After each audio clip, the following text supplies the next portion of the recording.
दूल्हा बुढ़ा है और उसका एक पैर कब्र में है। पर माया शादी के लिए कैसे राजी हुई? मुझे तो लगता है बुढ़े का पैसा देखकर तैयार हो गई। तुम इतनी उदास क्यों बैठी हो डार्लिंग? ऐसा लग रहा है जैसे भूख हड़ताल कर रही हो। जरा फेस ऊपर करो ताकि तुम्हारा फेस देखकर सूरज अपना फेस वॉश कर ले, प्लीज। भाई बाहर आके डांस करो। ताकि तू अंदर आके चांस मारे। अगर थोड़ा डांस कर लोगे तो चार्ज हो जाओगे। मुझे नहीं, दुल्हन को आंख मारो। आओ दादाजी, थोड़ा कमर मटकाओ। दादा किसको बोला रे साले? अभी मैं स्टेज तोड़ूंगा तो रात को पलंग के तेरा बाप तोड़ेगा। बीपी डार्लिंग, रात को देखना पड़ता है, मतलब टैबलेट खाना पड़ता है। अब तो आपको डबल डायबिटीज है, बीपी तो पहले था। तो आदमी तरक्की भी न करे, उल्लू के पट्टे। तो बवासीर की खाओ। जरूर खाऊंगा, उसके बाद एड्स की भी खाऊंगा। जहर की बची है, वो भी खा लेना। बिन गोली तो तू खड़ा भी नहीं होगा। 2 हार्ट अटैक आ चुके हैं, किडनी ट्रांसप्लांट हो चुकी है, सुबह में बीपी की, रात को वाइग्रा की। खाने से ज्यादा तू गोलियां खाता है, मेडिकल से ज्यादा दवाइयां तो तेरी बॉडी में होगी। साले तू तो मुझे ऊपर पहुंचा के रहेगा। बुलबुल मेरी बात सुनो, मैं वादा करता हूँ 2 हफ्ते में मैं 7.5 पैक पीऊंगा, पैक बना लूंगा। अबे बुढ़े, तू पिएगा नहीं तो जिएगा कैसे? माया माया सुनो, अरे कहाँ जा रही हो? माया तो जाल से भाग गई। भाई ये तो पीटी उषा से भी तेज निकली।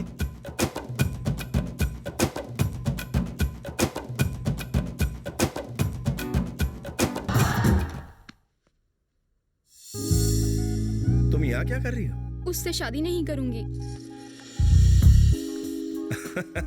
कमाल है, मैंने तुमसे कहा था ना कि शादी मतलब बर्बादी। मुझे तुम्हारे साथ बर्बाद होना है। मैं तुम्हें हंसता खेलता अच्छा नहीं लग रहा जो शादी का ऑफर दे रही हूँ? शुरू के 4 दिन सब अच्छा लगता है, फिर घर की मुर्गी दाल बराबर, समझी? शादी करके तो देखो, स्वर्ग के दरवाजे खुल जाएंगे।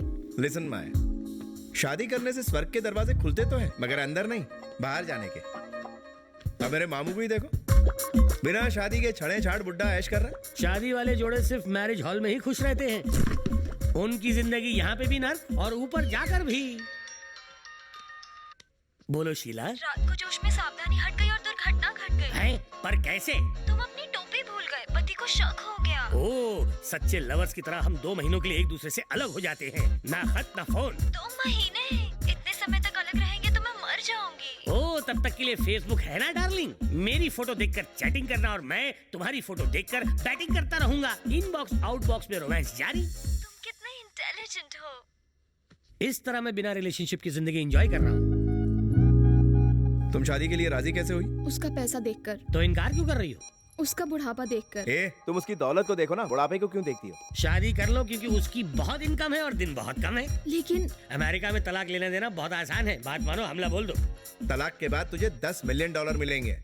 वो कुछ नहीं कर पाएगा, जो करना है तुम्हें करना है। यार, दुल्हन शादी के दिन भाग गई। अगर ओलंपिक में भागती तो मेडल जरूर ले आती। चुप कर, मैं चाहता हूँ कि मरने से पहले दादाजी की शादी हो जाए। पहले जब मैं कह रहा था कि शादी कर लो तो कहने लगे अभी मैं बच्चा हूँ, थोड़ा सा कच्चा हूँ। अब तो माल पक के सड़ गया है। सर मैं बैंड बजाऊं? बैंड नहीं, मेरा सर बजाओ। जा पहले से बजिए। भाभी कहाँ चली गई थी मेरी मैना? आपकी उम्र देखकर घबरा गई तो मैंने इसे समझाया कि आपसे कोई खतरा नहीं है, आप तो इसके डैडी समान है। तू कौन है रे भोले? मैं इसके चाचा के भाई की बहन के हस्बैंड के ससुर के दामाद के दूर के मामा के बेटे का भाई। तो इसका कौन? दिमाग पे जोर मत डालो, यहाँ ग्लूकोज भी नहीं है। अरे इसकी एक्सपायरी डेट आने से पहले बजा डालो।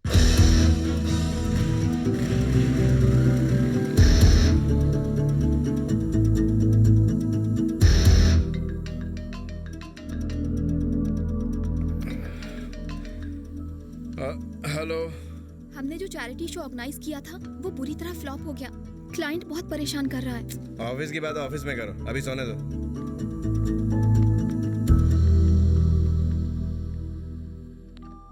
किशन, दादाजी की तबीयत बहुत खराब है। सारे रिश्तेदार आ गए हैं, मगर दादाजी जिद कर रहे हैं कि वो तुम्हें एक बार देखना चाहते हैं। प्लीज इंडिया आ जाओ। बेटे, इतने लोग रोज इंडिया आते हैं, तुम भी एक बार इंडिया आ जाओ और अपने दादाजी से मिल लो। याद रखो, अपनों से बढ़कर कुछ नहीं होता। प्लीज इंडिया आ जाओ एक बार, हम सभी तुम्हारा बेसब्री से इंतजार कर रहे हैं। प्लीज। Hey shut up.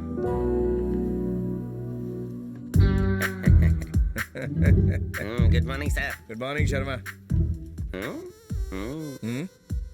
रात को 99 पर पहुंच गए। लड़कियां जब आती हैं तो थकी हुई होती हैं, लेकिन जब जाती हैं तो एकदम तरोताजा रहती हैं। आप ये जादू कैसे करते हैं सर? वेरी सिंपल शर्मा, अगर किसी लड़की को आई लव यू बोलोगे तो वो तुम्हारे बारे में, खानदान के बारे में, कुंडली के बारे में इंक्वायरी करेगी। लेकिन अगर मौज मस्ती के लिए कहोगे तो ये सब नहीं पूछेगी, सिर्फ एंजॉय करेगी और चलती बनेगी। 1 लीटर दूध के लिए भैंस नहीं पालनी चाहिए, समझा? वाह, क्या मिसाल दिया सर। मगर मैं ये देखना चाहता हूँ कि आप वर्ल्ड रिकॉर्ड बनाते हैं या सेटल हो जाते हैं। ऐसी कोई लड़की नहीं जो मुझे सेटल कर सके।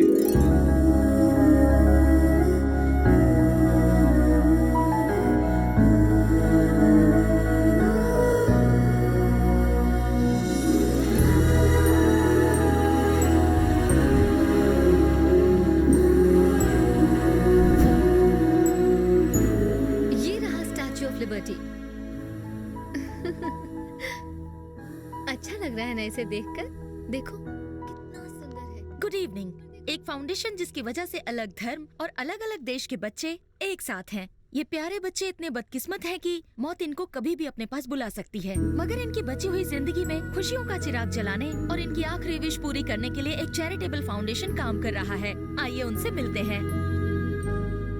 संध्या जी, अपने डॉक्टर जैसे महान प्रोफेशन को छोड़कर आप इन बच्चों को अपना कीमती वक्त क्यों दे रही हैं? इस पूरी दुनिया में सिर्फ इंसान ही है जो दूसरों को खुशियाँ दे सकता है, इसके अलावा और कोई भी नहीं। यही वजह है। अलग अलग देशों के बच्चों को एक साथ जमा करना और उनके खर्चे उठाना, ये सब कैसे कर पाती हैं? क्या आप हमें बताएंगी? Everything is possible with love. वो अपने वकील के साथ आया है और बहुत गुस्से में है। पता है, माया ने बताया। Good morning sir. बंदरीनाथ, एक ब्लैक कॉफी। कितनी बार कहा है, मेरा नाम बद्रीनाथ नहीं केदारनाथ है। देखना कीड़े पड़ेंगे तेरे मुंह में, कीड़े। आज तक हमारा कोई भी शो फ्लॉप नहीं हुआ, सिर्फ हिट ही हुआ है। बदकिस्मती आपकी है जो आपका शो फ्लॉप हो गया। सिर्फ शो फ्लॉप नहीं हुआ, बल्कि अनाथ बच्चों के लिए करोड़ों की चैरिटी का प्लान भी फेल हो गया। मेहरा साहब, आपका करोड़ों का नुकसान हुआ है तो आपके साथ हमारा भी तो करोड़ों का नुकसान हुआ है। फिर भी मैं हंस रहा हूँ और आप हैं कि रो रहे हैं। Just chill. मैं तुम्हारा प्रवचन सुनने नहीं आया हूँ। नुकसान की भरपाई करो और कॉन्ट्रैक्ट खत्म करो। ये क्या इंश्योरेंस कंपनी है? लगता है तुमने ठीक से पढ़ाई नहीं की। हमने कॉन्ट्रैक्ट पेपर पर साफ साफ लिखा था कि शो के फ्लॉप होने की जिम्मेदारी हमारी नहीं होगी। किसी से पढ़वा लो। हेलो, मैंने पेपर ठीक से पढ़ा है। अगर तुम्हें कोई शक है तो फिर से चेक करवा लो। माया, कॉन्ट्रैक्ट पेपर लेकर आओ। क्लॉज 24। अरे, फ्लॉप होने की सूरत में नुकसान हम भरेंगे। किसने टाइप किया ये पेपर? मैंने टाइप किया और शो फ्लॉप भी मैंने करवाया। What? तुम दोनों ने मेरी शादी उस बुढ़े से करवा दी, इसलिए मैंने प्लान बनाकर ये सब किया। तुम दोनों कुछ ज्यादा ही उड़ रहे थे। जिस कंपनी का दिवाली बोनस हजम कर रही हो उन्हीं को चूरन खिला दिया। मामू जरा रुको। मैं क्यों रुकूं? इसे सर पे चढ़ा रखा है इसलिए इतना बकबक कर रही है। पहले इसकी आउटगोइंग बंद करो। Why should I take the blame? इस मुसीबत से निकलने का बस एक ही रास्ता है, मुझसे शादी कर लो। तुम तो पहले से ही शादीशुदा हो। भांजे, जबान को ब्रेक लगा। मामा इंसाफ करेगा। मिस यूटन, अगर 6 महीने बाद तलाक लोगी तो तुम्हें $10 मिलियन मिलेंगे। फिर तुम चाहो तो इससे शादी कर लेना और दिल न भरे तो मैं भी हूँ। What an idea भांजे। तुम मामा हो कि पजामा? एक्सक्यूज मी, रास लीला का डिस्कशन बंद करो और मेरे 25 करोड़ का बंदोबस्त करो। 25 करोड़ की बात कर रहा है तू? चवन्नी नहीं दूंगा। कोर्ट तक जाऊंगा। मैं कोर्ट में ऐसे जाली कॉन्ट्रैक्ट पेपर साबित करवा दूंगा। जरूरत पड़ी तो जज को खरीदूंगा। अगर वो नहीं माना तो उसकी बीवी का MMS बनाकर उसे ब्लैकमेल करूंगा। अमेरिका में पला बड़ा हूँ, यहाँ के सारे पैतरे जानता हूँ। किसे कैसे सेट करना मुझे अच्छी तरह पता है। केस लड़ते लड़ते इंसान पोते से दादा बन जाता है। तारीख पड़ती रहती है। अपने बाप को मत सिखा। बोल चुके ना, या फिर तुम्हें कुछ और भी कहना है? अगर हाँ कहूँ तो क्या उखाड़ेगा? तुमने जो कुछ भी कहा वो इस कैमरे में रिकॉर्ड हो चुका है। मैं कोर्ट में ऐसे जाली कॉन्ट्रैक्ट पेपर साबित करवा दूंगा। जरूरत पड़ी तो जज को खरीदूंगा। अगर वो नहीं माना तो उसकी बीवी का MMS बनाकर उसे ब्लैकमेल करूंगा। अमेरिका में पला बड़ा हूँ, यहाँ के सारे पैतरे जानता हूँ। किसे कैसे सेट करना मुझे अच्छी तरह पता है। केस लड़ते लड़ते इंसान पोते से दादा बन जाता है। तारीख पड़ती रहती है। बाहर का दरवाजा दिखा रहे इसको। अमेरिका के कानून के हिसाब से इस वीडियो को मुल्जिम के इकरारनामे के रूप में एक एविडेंस के रूप में मान लिया गया है। मुल्जिम किसी और कोर्ट में नहीं जा सकता। इस केस में आगे इन्वेस्टिगेशन नहीं होगी। मिस्टर किशन को अपने क्लाइंट को हर्जाने के तौर पर 25 करोड़ रुपए देने होंगे।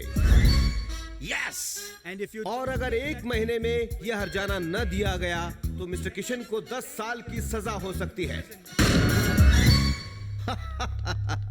देख लिया कलम की ताकत को। अभी हंस ले तू, क्योंकि तेरे अच्छे दिन जाने वाले हैं। तो जल्दी करो, क्योंकि तुम्हारे पास दिन बहुत कम है।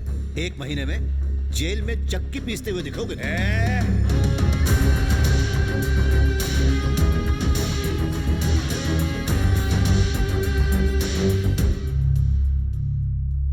भरत, बेकार की सारी प्रॉपर्टीज बेच देते हैं। तुम जल्दी से उसकी लिस्ट तैयार करो। Ferrari car? उसे छोड़ दो। क्यों? कल रात अलीशा को गिफ्ट कर दी। न्यूयॉर्क का घर? उसे भी छोड़ दो। क्यों? पिछले हफ्ते मैंने मिस कॉल को गिफ्ट कर दिया। अरे कम से कम पूछा तो होता। तुम क्या हर काम मुझसे पूछ के करते हो? कॉन्ट्रैक्ट साइन करने से पहले मुझे पूछा? अगर ये जेल चला गया तो मेरी कथा कौन सुनेगा? मामो, भांजू, दूसरे की औरत नंबर 2 की दौलत और सस्ती शौहरत कभी अपनी नहीं होती, समझे? समझ गया। गुड। अच्छा देखो, गिफ्ट देने के बाद जो प्रॉपर्टी बची है वो बताइए, हिसाब कर लेते हैं।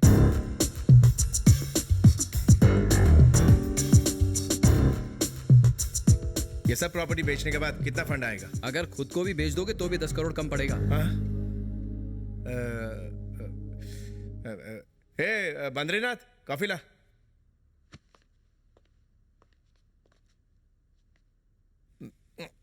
बद्रीनाथ, ये कॉफी नहीं टी है। मेरा नाम भी बद्रीनाथ नहीं, केदारनाथ है।